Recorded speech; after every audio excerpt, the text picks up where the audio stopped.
Hey, Ian, Yeah.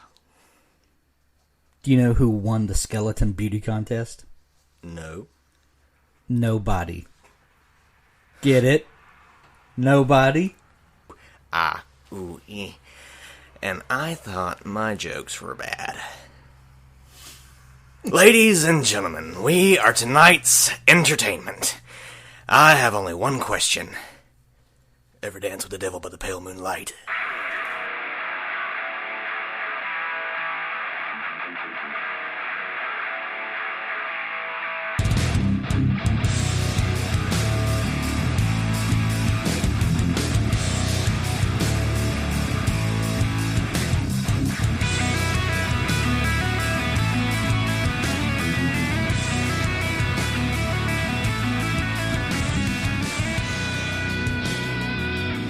Alright guys, welcome back to episode 2 of Two Book Nerds and a Microphone. I'm your co-host, Ian Garner. And I'm the other co-host, Hank Garner. We'd like to thank you for tuning in to episode 2 of our little nightly chats. Tonight, I'm going to be asking Dad about his favorite 5 books, what he's going to pick for his desert island experience, like he so ruthlessly grilled me on last week, so hopefully you guys get to hear what he has to say. Yeah, I'm totally not looking forward to that because I have sweated over that for an entire week, and You're telling me that you didn't do your homework? Somebody's grounded. you know, I have an interesting relationship with homework, so we'll just leave it at that. That's what your teacher told me today Yeah. when I was in his class. Yeah. So about that. Before we get started, you know what I think is awesome? No, but I have a feeling we're about to find out. What I think is awesome is that if you go to hankgarner.com, Yeah, which is the website that you can go listen to this show on, right. you can subscribe Yeah. with the little iTunes link there. Mm-hmm. And then on your phone or iPod or computer, each week when we put out one of these episodes or an episode of the Author Stories podcast, it just like automatically comes to your phone or iPod. Did you just do an exposition self-plug? Is that what just happened here? I did. Cool. And watch me do this again. On hankgarner.com, there's also an Amazon link. Yeah. And if you click on that and then follow that to Amazon and then shop as you normally would, like, Right. you know, Christmas is coming up and stuff. Black Friday, Cyber Monday, crap Yeah, like that. yeah. Like, it doesn't change your Amazon experience whatsoever, but our fledgling podcast empire gets a small kickback from that, and it helps us to keep doing awesome stuff like this. Cha-ching! So yeah, so what's been going on this last week? School and homework. That's a recurring theme. It really kind of is, and, you know, you would think that after doing it for 20 years I'd be really good at it, but, Yeah. yeah. What about you? Yeah. So I'm writing I'm writing some stuff. I've got a story that is probably will be done in the next week or so, and will be published. Do we get any details on that, or is it just going to be very vague and stuff? Did you hear my phone just go off? I did. So this is the sound of me putting on silent. So it won't do that again. Good I job. apologize. Good job. Yeah. So anyway, so details of this story. Well, if you've ever read Writer's Block, which is a story I put out a couple months ago, It's cool. there's a character named Stu Remington who is this famous writer, and he has a horrible case of writer's block. But And he stumbles upon this magic typewriter. And Like you do. Like you do, you know, at a yard sale. And stuff happens with this magic typewriter. So, and at the end of part 1, Stu had some resolution. But at the beginning of part 2, Stu's got some issues. So, Stu. It's not exactly a happy ending because it hasn't ended yet, per se. Well, it hasn't ended yet. I mean, Stu was in a better place at the end of that story, but his journey continues. His journey continues. Okay. And if you picked up from part one, Stu has, and you will see through more of these stories, Stu has this way of meeting interesting characters. Yes, he does. And I'm just gonna kind of leave it. There was this one time with a bear.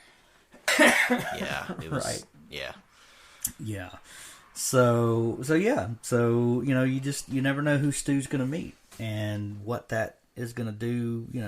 And in Weston, people tend to be interesting. Things happen around these people. Things happen in Weston that don't necessarily happen in other places, or do they? That's the thing. This is like some Twilight Zone mess right here. Yeah, so the thing about Weston is strange things happen. Or you could say, do strange things happen everywhere? And it's only noticeable. People just don't stop to pay attention. That's deep. That's one of those questions. You see these mud boots I'm wearing? Yeah. I'm wearing those because that was so deep. Yeah, that was, yeah. Well, it's been raining for 2 days here, so aside from dual purpose mud boots. Yes. Because we actually live in a swamp area. I was being poetic, but Yeah. Yeah. So, anyway, the title of this episode is Ian's Mud Boots. Yes. Or not. I mean, I don't care. Who cares? I was going to go with Desert Island Picks for Hank, but that works too. Well, that's probably what this will be. Speaking of that... And I keep looking over your shoulder, and Beauregard, the suit of armor, it keeps looking like he's trying to eat the back of your head. Thanks. I didn't need that visual at all for the next 30 minutes. Mm-hmm. Thanks. So, I think you stalled long enough. So, maybe we should get to, investigating what books you would take on a desert island. See, that's hard. See, it's very, very hard. And one reason that it's hard is that your mother accuses me of getting bored with things very easily. She's not wrong.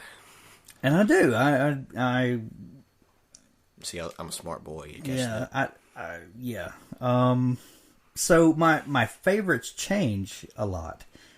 I like to think that it's not that I become bored with things easily, but that I love things very deeply. Mm-hmm. And so if I'm reading something and it's really good, then I really love it, and it's my current favorite thing ever.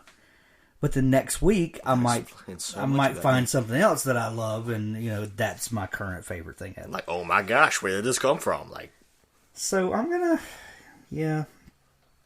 say some things, and next week I might not agree with what I'm gonna say. But it's not difficult at all. But right now, these are things that I like.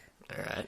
And I'm still stalling. So are these going to be in any particular order? No order. Order, because that's just going to mess with me. All right. So I'm looking over my shelf as we talk, and I'm...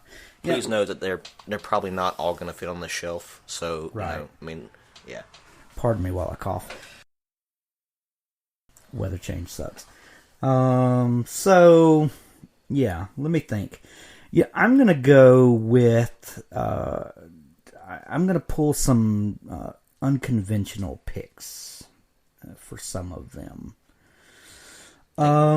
Last week we talked a lot about Stephen Lawhead and the Song of Albion trilogy. If there is one series, and I'm going to lump these 3 books into one because I'm cheating. I have them on my Kindle in a bundle of one book. That's a technicality, but it is a technicality. That's fair, though. And that's what I'm going to go with. Now, so the question is why? So there are probably several reasons, but one is this was one of the first series that really opened my eyes to the fact that you could write stories about the normal everyday world and the weirdness that lies just beyond our world. So if you read any of the books I've written, they all have some sort of homage to the Song of Albion trilogy. And they don't seem it on the surface, but if you look, there's, if you've read them, you'll catch the little things. Yeah, you'll catch. The fact is that there is something else going on behind what we see and touch and feel. And sometimes those two worlds, our world and that other world, intersect and run over each other and spill over. And in books like Seventh Son of a Seventh Son, you've got, a mad scientist who is actively trying to rip apart the veil that stands between these two worlds. Of course. So, of course. So Song of Albion, it was instrumental in pulling that apart. Aside from Lawhead's the way he paints the Celtic world, and I like to think of myself as an ancient Anglophile, and I love all the Celtic legends and folklore. Our family on my mom and dad's side are very English, Irish, and Scottish. I'm gonna need you to do the rest of his show in a Scottish accent. In my brogue? Yeah, don't. On second thought, just don't. Yeah. In my best Sean Connery. That's fair. Okay. Anyway, that's really all I got. But yeah, so you've got this. He takes a lot of those old Celtic legends and myths and stories and weaves them together into one narrative that is beautiful and stunning and all that good stuff. So my first pick is going to be Song of Albion trilogy by Stephen R. Lawhead. All right. Number two.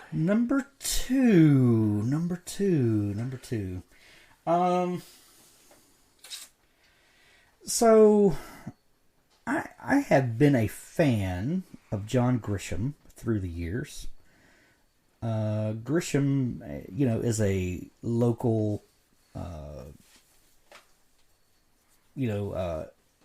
writer. He's from Mississippi, where we're from. Mm. And the first book of his I read, I think, was The Chamber. And is that the one with Gene Hackman in it? Well, the movie that had Gene Hackman. You know what I mean. And it was not a perfect rendition of the book, but it was not bad. Film rarely is, but yeah, but that story resonated with a lot of issues that our part of the country and our part of the state has dealt with for the past 40 years or so. And so anyway, I became a fan of John Grisham. Some of his later stuff, the more recent, I'm not a fan of, although his new book is very good. Rogue Lawyer. I'm enjoying it. I'm about halfway through it. It's kind of a departure from where he's been lately, and I'm really digging it. But anyway, so I'm going to pick a Grisham book, and I'm going to go with A Time to Kill, his first book. That's a good one. It's a good one. He has some others that I'm really fond of. The Brethren, I really enjoyed. That one's that's funny, actually. It's really funny in a very... I don't think he intended it that way. It's kind of funny in a very dark way. It's pretty crazy. I wonder what that says about us, but okay. Yeah. So I'm going to go with A Time to Kill. If you've never read A Time to Kill, it is... it deals with the murder of a little girl and the murder of a little black girl by white men. It's not murder, it's rape. Oh, well, I'm sorry. I meant rape. And the racial divide of this little town and the hostilities and how justice is ultimately served. And if you guys like sequels, the sequel to that book, Sycamore Road, just came out a few years ago. It's pretty good. It was not my favorite Grisham work, but Yeah. I do enjoy how he carried the characters forward in another work. Yeah. I always like seeing that. Yeah, me too. So I'm gonna go with A Time to Kill. I loved his main character, Jake Brigance, and his. Grisham always has these interesting supporting characters with a lot of small town idiosyncrasies, and you can tell that he's spent some time in these places. And so that's what I'm going to go with second. All right. What about number 3? Number 3. What you guys don't see is how he's having to dig through his Kindle right now to try to figure out how to narrow this down. Yeah, number 3, I'm going to go with Jim Butcher. Of course. Dresden Files. I'm reading... And I know that's a 15-book series. But they're good. And I don't know if you knew this, Ian, but I recently interviewed Jim Butcher on Author Stories. Well, I mean, you kind of told... I do live with you, and I kind of figure these things out, but, you know... Right. I'm kind of the first to know. And I don't like to talk about it, but I did have Jim Butcher on the show. Just, casually sat down and talked with him. Yeah, Jim... and this is kind of weird because I only stumbled upon the Dresden Files a couple of years ago, and I know that they've been around for, and I had heard of them, but I'd never read them. I was vaguely familiar, with this wizard named Harry. That's not Potter, but I actually I watched an interview with Patrick Rothfuss, who just raved and raved about how he loved the Dresden Files and what a genius that Jim Butcher was. And so I remember I was with your sister Lauren, and we had to go out of town for something. We had to go to Jackson, about 100 miles away. And so I had gotten the first Dresden Files, Stormfront, audiobook from Audible, and we listened to it in the car on the way over there and back, and I was hooked. I mean, I was absolutely hooked. It's funny. It is funny, and interesting first-person perspective. You see the world through Harry's eyes, and Harry is a wizard. Kind of open about it. Yeah, and he has an ad in the Yellow Pages. Not that anybody uses the Yellow Pages anymore. I'm sure he has a Google ad now. But he's listed under wizard. And then there's and he advertises that he's a wizard for hire. Finding lost persons, lost items, that thing. And he does it with no irony. He's completely serious. Completely serious. I'm a wizard for hire. Everybody's wait, really? What? Yeah, and so Harry, goes through. He gets these people that come and hire him, and they're, inevitably for some crazy murder or something like that, and they all have these supernatural, tie-ins and things, and Harry has to solve these problems. But probably, and I've not made it all the way through the Dresden Files yet, but I'm going to pick out of the Dresden Files the 5th book called Death Masks. Is it Death Masks? Yeah. And it's the one where someone has stolen the Shroud of Turin. Okay. Yeah, and okay. Yeah, it's like you take these absurdities and he crafts a real live plausible story with all these supernatural connections and tie-ins, and he makes a really, really entertaining read from it. But I just have one question. That book just kind of hit the ground running, and I loved it from page 1. But does he find the Ark of the Covenant while wearing a fedora? I don't want to spoil anything. Right.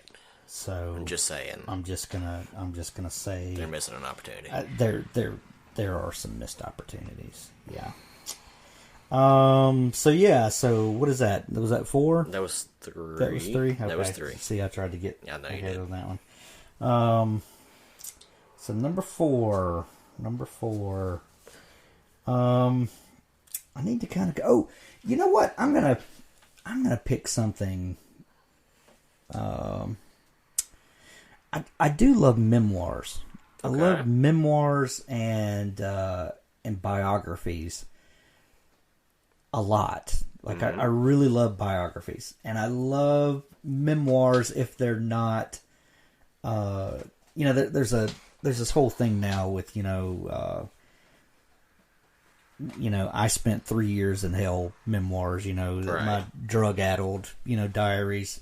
And I'm, whatever. Not your thing. That's not necessarily my thing. Although a couple years ago I read Nikki Sixx's The Heroin Diaries. Mm-hmm. That was actually a pretty fascinating read. Oh yes, Nikki Sixx. Yeah. So but that's not normally the thing I gravitate toward. But it was alright. But as far as memoirs, Nick Offerman's. Oh my! Is it called Paddle Your Own Canoe? Paddle Your Own Canoe, I think. Is it Paddle Your Own Canoe? Hold on, I'm looking it up. He has to research this, folks.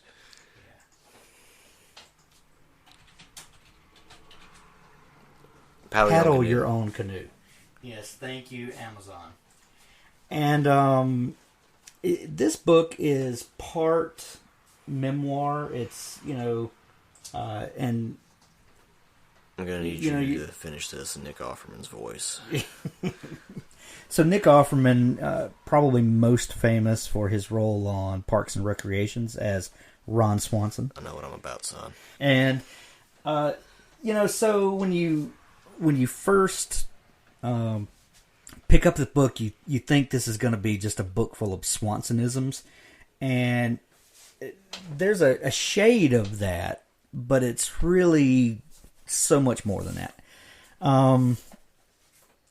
It's kind of his story of growing up on a farm in Illinois, making his way to Chicago to the improv group. He was a member of Second City, I think. Is that right? Second City? And then his journey to superstardom in Hollywood. But along the way, he talks about making it in Hollywood without losing his kind of small town rural values. Right. And and that seems very preachy and kind of hokey when you say it like that. But he talks about kind of all the absurdity of fame and all of that. And he also is a woodworker and has a wood shop in Hollywood or outside of whatever. I'm not familiar with Hollywood. I don't know how the neighborhoods lay out, but let's just say we could ask Jay. It's not. Well, we could ask Jay. But his wood shop is probably not on the Sunset Strip. It's kind of off the beaten path. But he talks about how this place keeps him grounded and keeps him kind of working with your hands, and the title of the book, Paddle Your Own Canoe. He breaks that down in the book and talks about building your own canoe, and then when you're in it, paddling it down a river of your choosing or on a pond or whatever. So the metaphor, if you will, is being in control of your life, not getting caught up in the tomfoolery of fame and Hollywood, and all of that stuff. And he tells these hilarious stories all along the way. Being a hick that moves to the big city in Chicago and then to Hollywood, and it's a fascinating, entertaining read.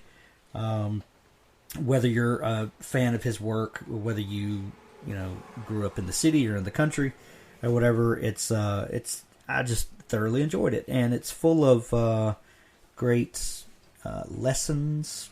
But he doesn't paint them as lessons. But there's some great stuff in there, and it's I thoroughly enjoyed it. So, how many does that make for us now? That's 4. That's 4. One One more. Dang it. It's the final countdown. We're just going to edit that part out. Nope, it's there. I'll just add a little reverb to it. Da-da-da. We don't have to pay for that, do we? Probably, but it'll be all right. All right. So one more. You know what? I'm gonna go completely off the rails here. On the crazy train? On the crazy train. Yeah, we're keeping that.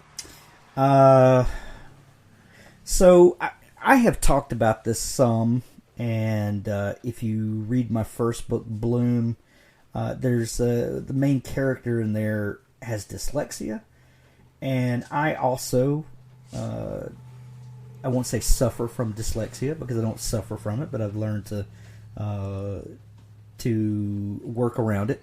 But it is something that I struggle with still from time to time. And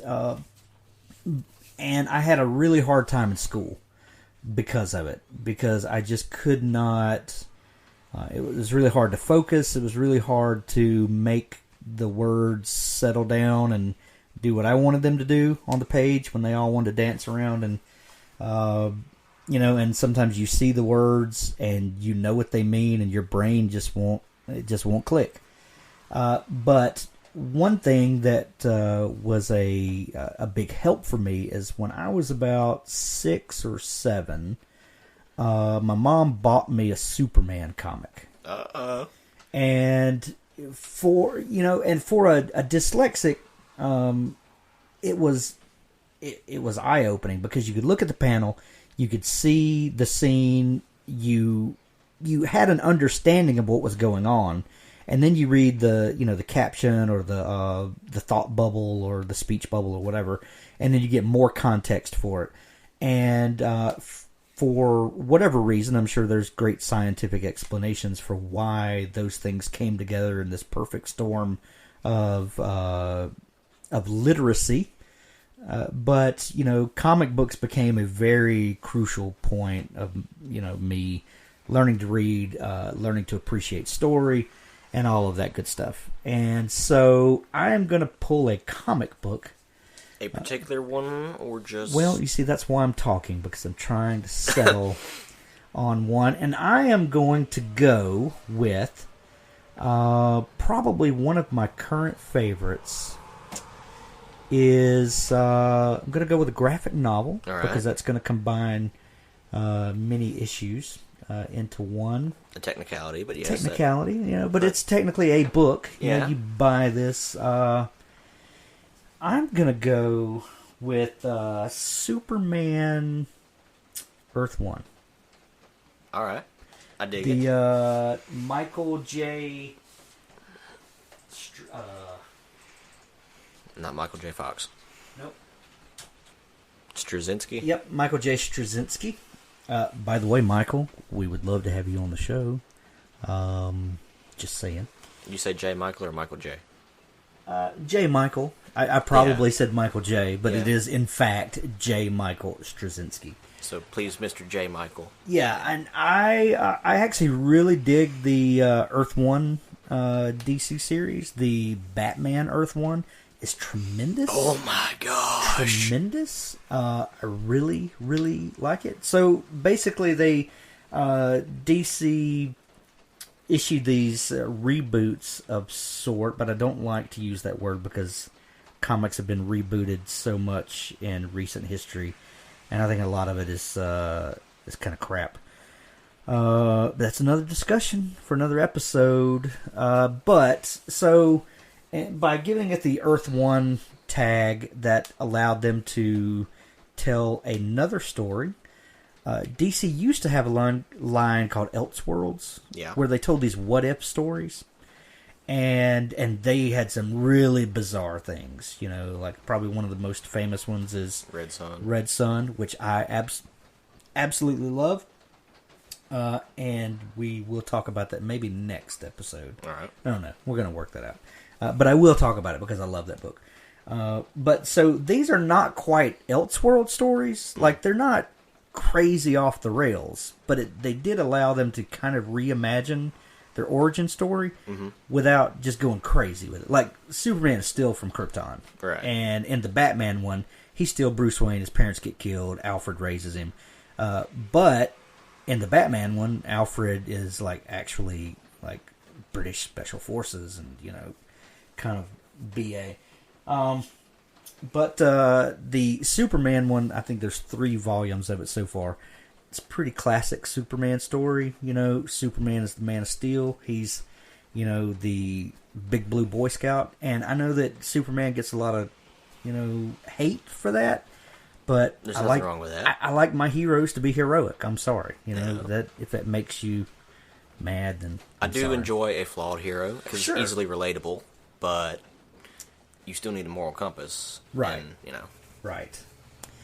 Yeah, so you know, and the cool thing with the Earth ones is they're kind of these self-contained stories, and they are, you can pick it up and enjoy it as a story, and it doesn't have to, you don't have to worry about all of the continuity.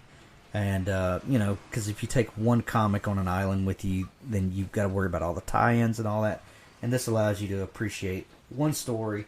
And, so yeah. So I'm going to go with the combined Earth 1 Superman type stuff. All right. And if I could throw in a bonus book. Okay. Willie Nelson's biography, Roll Me Up and Smoke Me When I'm Gone. Any particular reason for that, or is that just what you want me to do? Because I'm looking at my shelf over here, and I have an 8-track of Willie Nelson's Red-Headed Stranger. Possibly one of the best albums ever recorded. Just going to go with that. That can be up for debate. But I'm a ride or die Willie Nelson fan. And and it's Willie Nelson. So who doesn't want to know about all the stuff that has happened to Willie over the years? That's fair. I'm just That's saying. fair. You know, I'm not name one more interesting person than Willie Nelson. Go ahead, I'll wait. I see your point. Yeah, I see your point here. Uh-huh. So yeah, that's yeah. Mm-hmm. And yeah, so that's what I got. That's my 5. That's my 5 picks. All right. Well, that was insightful, interesting. So now what? So you know, there's a lot of good stuff happening these days. There really is. Life is good. Life is good. I like it. Halloween's coming up. Halloween is this weekend, in fact. Oh my gosh! Are you dressing up? I am dressing up. Actually, I'm going to school tomorrow in my costume. Yeah, who are you dressing up as? Superman! Oh my gosh! Like, what? You're 20 years old, right? And your point is? And you're wearing a costume to school? I went as Tony Stark a few days ago. I mean, come on. Somebody must have raised you right. I'm just saying, you know, I don't know who it was, but... Yeah. I'm with you. I mean, look, YOLO and whatever, you know? Yeah. YOLO. I gotta mention one more thing. See, I couldn't think of any books before, and now... And now that we're done. You gotta be up all night. I read Have Spacesuit Will Travel in the 5th grade by Robert Heinlein. And I think that instilled a love of science fiction in me. Oh, yeah. And I have an old copy sitting on my shelf now. It's not that one from 5th grade, but, you know... That'd be kind of weird. But, you know, I actually did have some old copies of books that I had from when I was a kid. And you tore the covers off of those, if I remember. Yeah, I had a... When was this? Let's see. I had a copy of The Lord of the Rings that I had since my childhood. And you read them one time and the covers came off. Well, let's see. If you had them since your childhood, they were already old and decrepit, so... I'm just saying that I had read them hundreds of times and the covers never come off. Maybe it's because you read them hundreds of times that the covers fell off all these. Or maybe because you bend the books up and... I was 7. Well, you still owe me a trilogy. I'm sorry, I didn't mean it. Okay, alright. I love you, Daddy. I love you too, son. That's all I got this week. All right, guys. Now I have a challenge for you. You know, you can listen to the podcast on hankgarner.com and all that jazz, right? Well, we have a little comment section on there. What I want you guys to do is I want you guys to list all of your favorite books. And once you do that, if there's any books that you want us to review, we'll be able to do that for you.